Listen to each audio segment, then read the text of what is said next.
You ask Tiger to solve. This deals with linear equations with one unknown. The final result is x equals 4/7. Let's solve it step by step. Simplify the expression. Group like terms.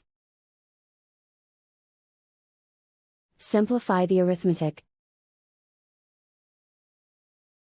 Group all constants on the right side of the equation. Add 4 to both sides. Simplify the arithmetic.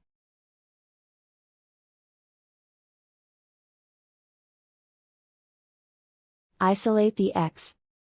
Divide both sides by 7. Simplify the fraction. And so the final result is x equals 4/7.